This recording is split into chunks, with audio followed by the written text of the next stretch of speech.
eu me diverti, estava bem. Um dia eu entro em casa, papai está conversando com o Orlando, um amigo da família. Eu passo: ô Orlando, tudo bem? Meu pai diz: volta aqui, cumprimento direito seu chefe. Falei: meu o quê? Ele disse: seu chefe, acabei de te arrumar um emprego, você começa amanhã. Gente, me lembra uma quarta-feira à tarde, começo de noite. Quem começa a trabalhar na quinta? Tinha que ser que nem regime, só na segunda. Eu não tive tempo nem de despedir. Mas a primeira pergunta que eu fiz pro meu pai: quanto é que eu vou ganhar? Sabe o que o papai falou? Não te interessa. Eu falei: como não interessa? Ele falou: está na hora de você entender que trabalho é mais do que o dinheiro que você ganha. Diz respeito a você ter horário, ter disciplina, ter chefe, prestar conta. Em outras palavras, aprender a ser homem e parar de ser moleque. Então meu pai disse: não interessa quanto você ganha, você não vai trabalhar por causa do salário, você vai trabalhar porque chegou a hora de crescer. Ele diz: mas já que tocou no assunto do salário, quando receber o salário, vai tirar o dízimo, vai ficar só com esse percentual para você, e o resto você vai ajudar em casa. Aí eu fiquei revoltado. Eu olhei para meu pai e falei: o senhor não precisa. Ele olhou para mim e falou: não preciso mesmo, quem precisa é você. Você que tem que aprender que filho não é um bicho parasita, que passa a vida inteira sugando tudo da família, que chega uma hora que cresce, que tem que contribuir, que tem que cooperar, que tem que ajudar a pagar a conta. Então ele diz: eu não preciso mesmo, quem precisa é você. Eu sou de uma época que você não discutia com o pai. Eu só baixei a cabeça e disse: sim, senhor. Agora eu olho para uma nova geração e eu fico assustado com o que nós estamos vendo. Conversei com um pastor amigo de Curitiba esses dias, que tem uma escola. Falei: nessas 2 décadas que você está trabalhando com a escola, mudou muito o perfil de como os pais decidem a escola? Ele falou: muito. Eu falei: me dê um exemplo. Ele falou: há 20 anos atrás, os pais vinham para a escola sem os filhos, discutiam a metodologia de ensino, olhava a estrutura da escola, a última pergunta: quanto custava? E depois decidia se ia matricular ou não o filho. Eu falei: e hoje? Ele falou: hoje os pais trazem os filhos, largam os meninos para correr na escola, e depois que eles correram uns 15, 20 minutos, volta suado, o pai pergunta: você quer estudar aqui? E a criança, aquele toquinho de gente que não sabe nada da vida, nem o que é bom para ele, decide se ele quer ou não. E os pais dizem: sim, senhor, para os filhos. O que nós não estamos percebendo é o que nos está sendo roubado. Então deixa eu ser honesto com você. Algo precisa mudar nessa mentalidade que nós temos de família. Um dia desse, alguém da minha igreja desabafou, falou: pastor, essa nova geração é muito mimada. Eu olhei para ele e falei: quem foi que mimou? A escultura saiu ruim e a culpa é da pedra. Eu falei: ninguém deveria estar se queixando da nova geração. A gente tinha que estar se queixando de quem está criando a nova geração. E naquele momento eu aproveitei para ter uma conversa séria com alguém que não cumpriu o seu papel que deveria como pai. Eu sei que aqui nós temos 2 tipos de gente. Eu sei que eu não estou falando para tantos pais quanto os filhos, mas cada um de vocês, filhos, são futuros pais. Então deixa eu te dizer algo: o modelo bíblico de criação de filhos nunca falhou. A gente só tem desordem familiar quando a gente se afasta do padrão de Deus. E nós precisamos voltar a um lugar onde a gente entenda algo que hoje é difícil explicar do ponto de vista espiritual para uma geração que não tem referência no natural. Eu vou chamar isso de processos. Pais que dão aos filhos tudo que querem sem ensiná-los a esperar a hora. Pais que não colocam limites. Pais que acharam que os seus pais foram muito duros e decidiram aliviar a vida dos seus filhos. Não sabem o dano que estão trazendo na formação do caráter deles, ou na deformação do caráter deles. Nós precisamos entender que Deus não vai jogar o jogo que alguns pais decidiram jogar. Tem muitos filhos que cresceram sem saber o que é correção ou confronto. Agora, Deus não vai se dobrar à educação mimada que você teve dentro de casa. Ele vai continuar dizendo o que ele diz lá no livro de Hebreus: o pai corrige, O filho é quem ama. E se você está sem correção, é bastardo, não é filho. Deus está dizendo, não me importa se o seu pai ou sua mãe ou seus pais não colocaram limites. Eu vou colocar limites para você. Eu vou ensinar, eu vou te fazer esperar, eu vou dizer não, eu vou te corrigir. Processos. E os processos deveriam ter um papel enorme no nosso crescimento e na nossa maturidade. Mas muitas vezes, porque nós não vivemos o processo na dimensão natural, a gente não consegue entendê-lo na dimensão espiritual. E quando eu olho para a Escritura, eu vejo muito, mas muito volume de informação a respeito desses processos. Eles são importantes, eles são necessários. Quando meu filho completou 18 anos de idade, ele foi estudar nos Estados Unidos. Tinha ganho uma bolsa para passar 4 anos estudando no IHOP de Kansas City. Eu lembro quando foi chegando a hora dele ir, eu chamei ele e falei, filho, vem cá. Vamos ter uma conversa séria. Porque o menino, perto de fazer 18 anos de idade, ninguém lá em casa, nenhum dos dois filhos tinha permissão de falar em namoro antes dos 18 anos de idade. Outro dia alguém me falou, onde é que está na Bíblia isso? Falei, a Bíblia manda obedecer o pai. Pronto, está aí. Se fosse para obedecer só Deus, Deus não mandava obedecer o pai, dizia só me obedeça. Então eu falei para eles, casamento não é uma união só de pessoas, deveria ser uma união de propósitos. Enquanto vocês não tiverem um mínimo de maturidade para entender o propósito de Deus para vocês, para saber avaliar o propósito de Deus na vida de outro, não adianta seguir o hormônio ou uma emoção imatura e tomar uma decisão permanente. Então eu dizia, o fato de que não pode antes dos 18 não significa que com 18 já vai ter permissão, mas antes não tem negócio. E meu filho soube esperar isso, mas quando está chegando perto dos 18, está esperando para formalizar o início do relacionamento, ele já estava falando de casar em pouco tempo. Então um dia eu conversei com meu filho e disse, filho, preste atenção, alguém que não sabe cuidar do seu orçamento como solteiro não merece ter uma família para cuidar. Mais de 50% de divórcios, mesmo entre cristãos, tem origem em problemas financeiros e na imaturidade das pessoas em lidar com dinheiro. Então eu falei, se não sabe cuidar do seu orçamento como solteiro, não tem permissão para casar. Então vamos focar o treinamento nisso. Eu falei, você acha que você está muito maduro, mas eu quero te mostrar que ainda falta alguma coisa, mas eu quero te apoiar. Então se falta maturidade, eu vou te botar na estufa. Vamos acelerar o processo. Meu filho, como muitos de vocês fizeram essa cara estranha, me olhou com a cara assim de, o que é estufa? Talvez você já viu os seus avós colocar banana embrulhada num jornal debaixo do fogão para acelerar a maturação. Aí meu filho ficou olhando com a cara de não sei o que é isso. Falei, então deixa eu explicar na linguagem da sua geração.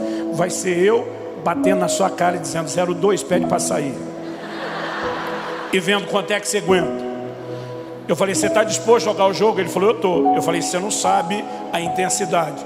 Ele falou, mas eu confio no senhor.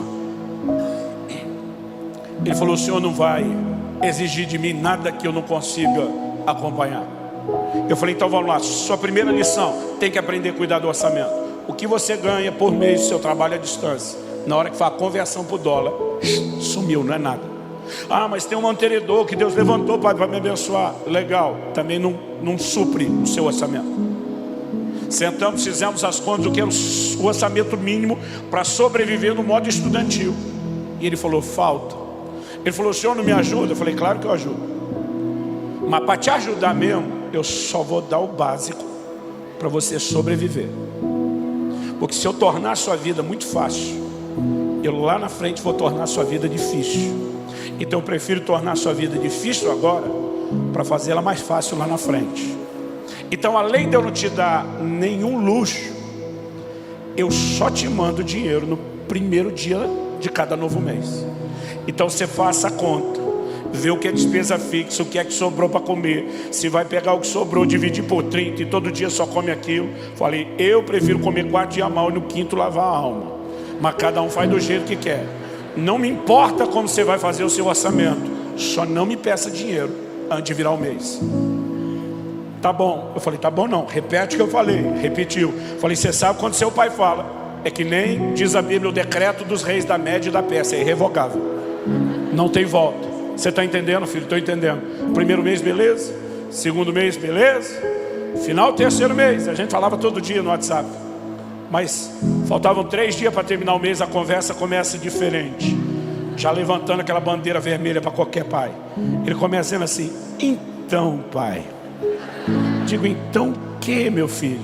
Ele falou, pois é, eu sei que ainda falta 3 dias para terminar o mês.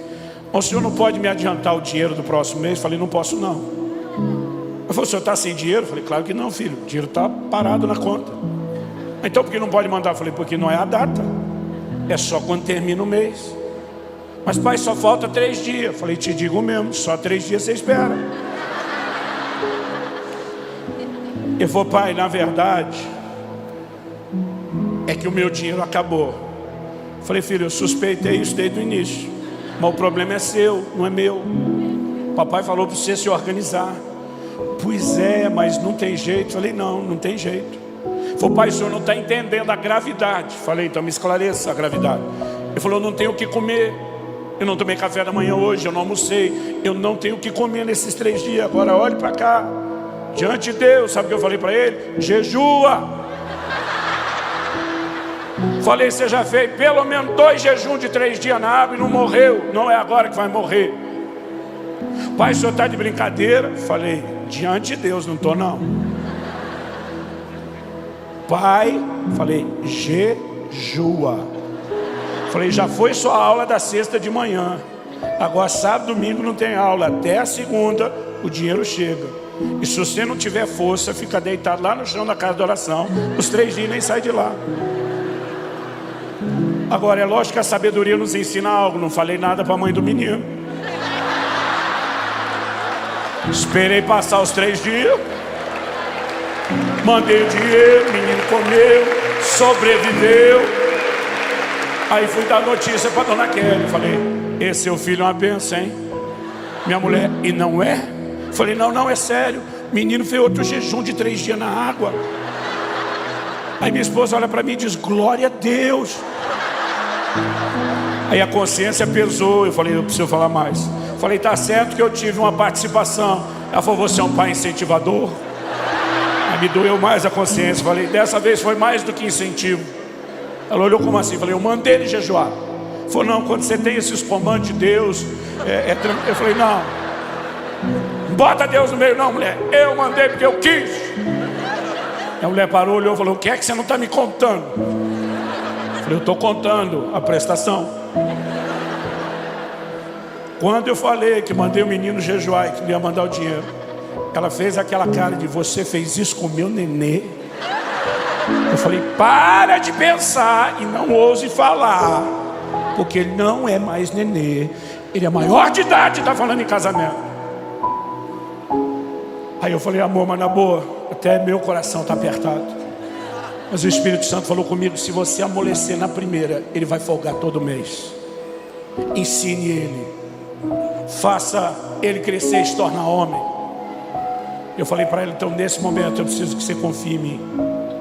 Ela disse, o que você falou para ele? Eu falei, me vinguei do que meu pai falava para mim. Eu falei, um dia você vai me entender e vai me agradecer. Esperei a vida inteira para falar isso.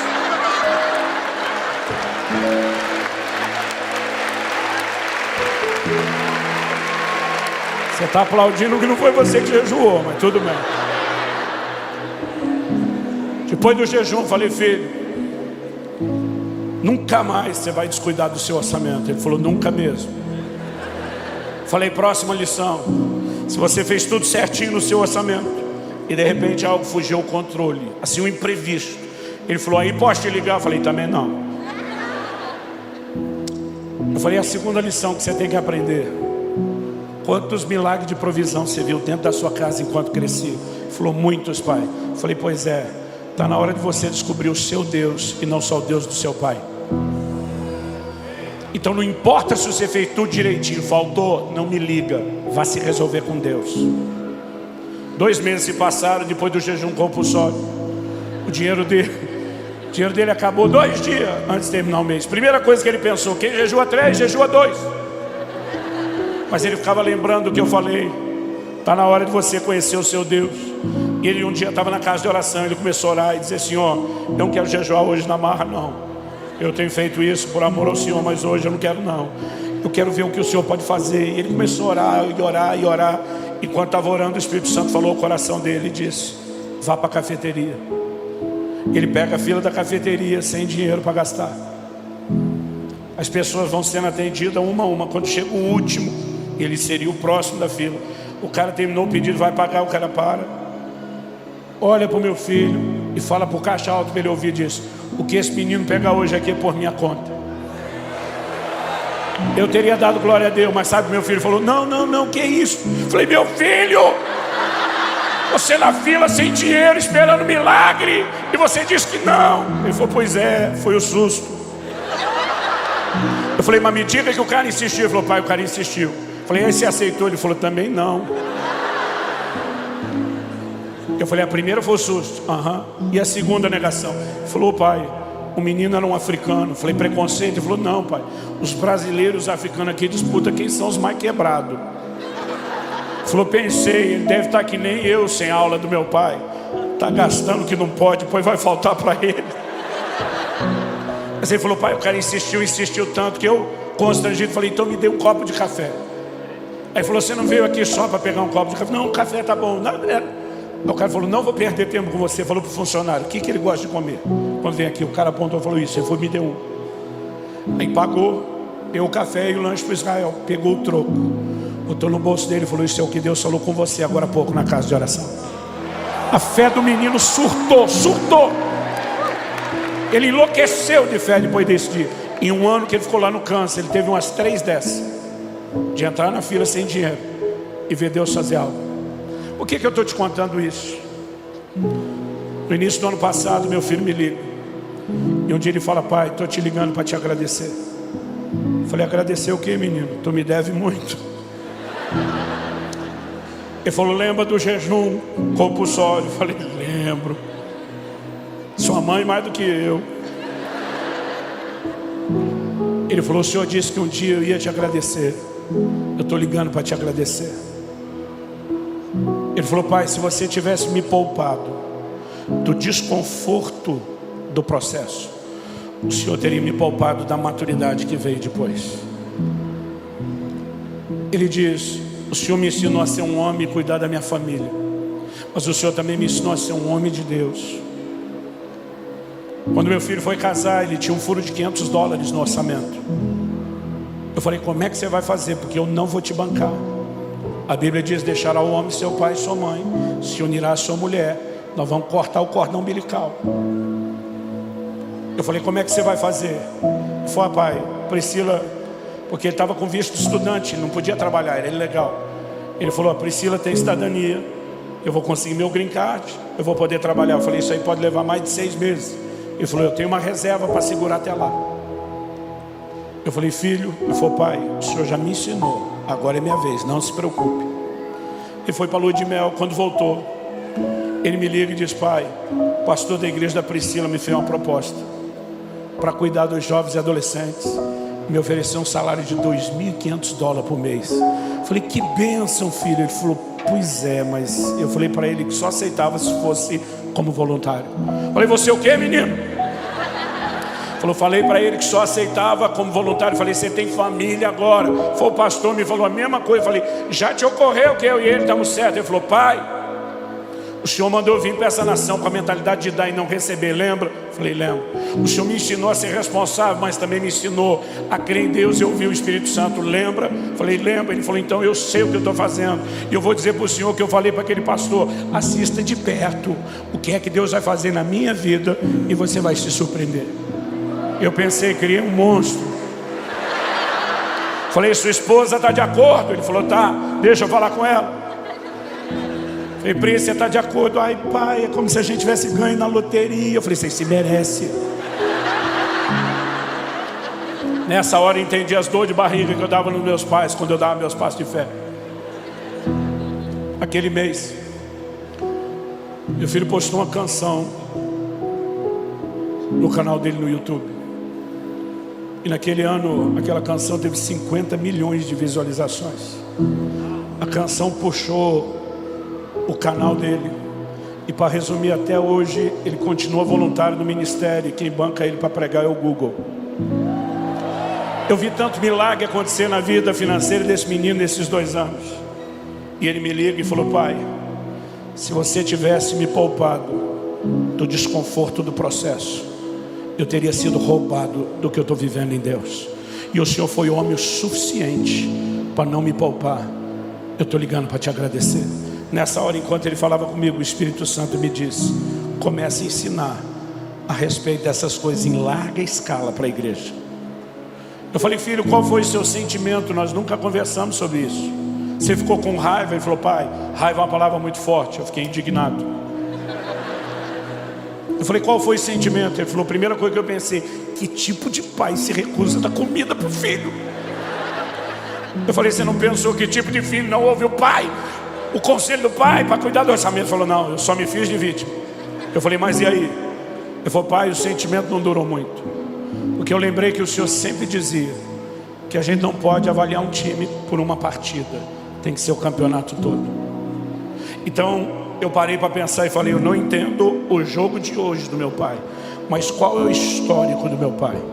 Ele sempre foi presente na minha vida, me amou, me apoiou, me deu suporte, esteve ao meu lado, buscou o meu melhor. E se isso que eu não entendo no momento parece contraditório, eu vou deixar isso no stand-by até que eu entenda. E eu vou ficar com esse histórico do meu pai, que merece confiança.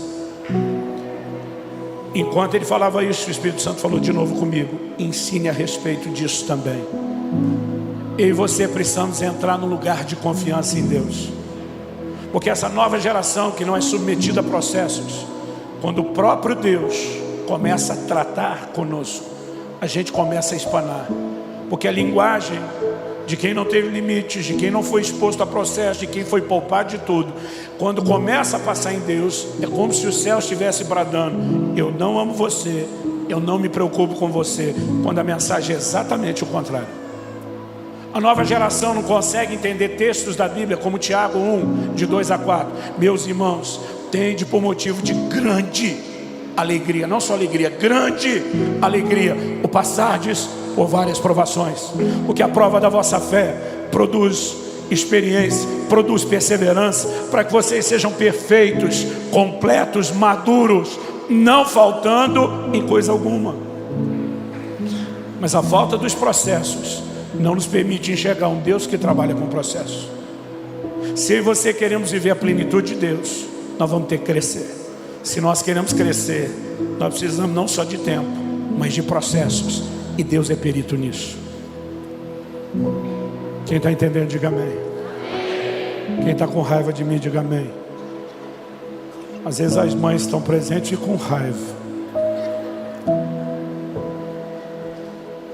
Além de te encorajar, não só a pensar na criação de futuros filhos, se você ainda não é pai, ensinar. Gente, se não fosse o amor da mãe, nossos filhos cresceriam tudo lesado.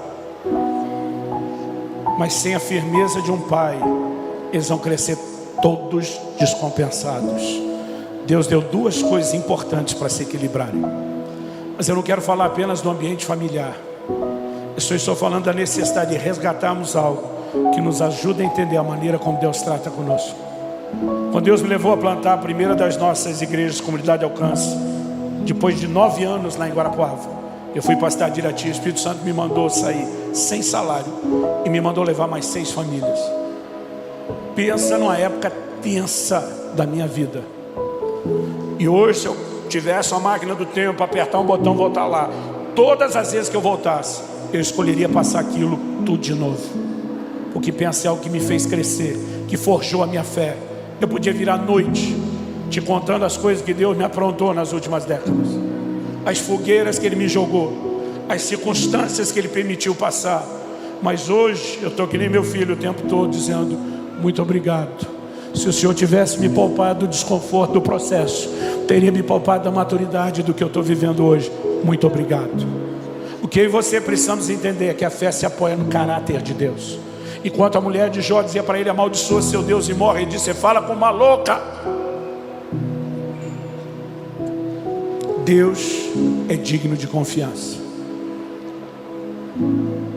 Eu vou repetir para ver se sai um ou outro amém aí. Deus é digno de confiança.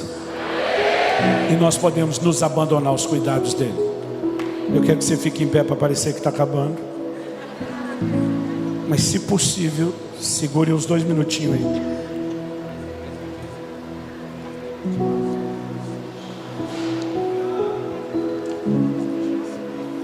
Tem gente que quando vai caçar, leva uma escopeta, uma calibre 12, cano cerrado, sai chumbo para todo lado. Alguma coisa se acerta no tiro.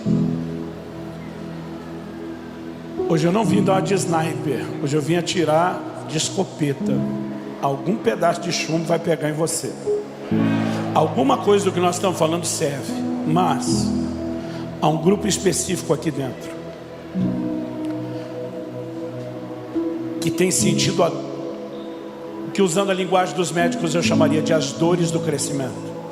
Não sei se você lembra da pré-adolescência, que doía tudo. Dói músculo, dói junta, dói tudo. Porque a gente estava sendo literalmente esticado. O crescimento estava sendo acelerado. E muitos de vocês, não estou falando de algo só espiritual, emocional, estão vivendo as dores do crescimento. Alguns de vocês estão no ministério, estão sendo esticados por Deus e tem doído. E muitas vezes a dor aí dentro não é só o processo, mas é um sentimento de abandono, de que o Pai parece não estar se importando com você. Você deveria enxergar uma outra mensagem por trás disso. É justamente porque Ele se importa com você que Ele decidiu permitir que você passaria isso. E nessa noite eu creio que vai haver um derramar sobrenatural de consolo no coração de muitos de vocês. Nós não temos tempo ou espaço para te chamar à frente. Mas se você tem vivido algum aspecto dessas dores do crescimento, e no seu caso não é físico, é mais emocional do que qualquer outra coisa, e você não apenas entendeu e vai processar o que Deus está te falando, mas você quer sair daqui debaixo de um toque sobrenatural de Deus, eu quero que onde você está, você levante bem alto a sua mão. Não é para mim que você está levantando ela, é para quem vai te tocar.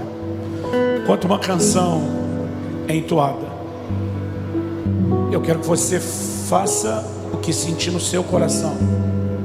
Talvez sua vontade seja apenas, de forma honesta, chorar e dizer para Deus: está doendo. Talvez seja o clamor de dizer: eu preciso ter a maturidade de entender isso, ou eu preciso resgatar a simplicidade da confiança. Talvez você queira permanecer em silêncio. Talvez você ouse agradecer a Deus pelo que você ainda não entendeu.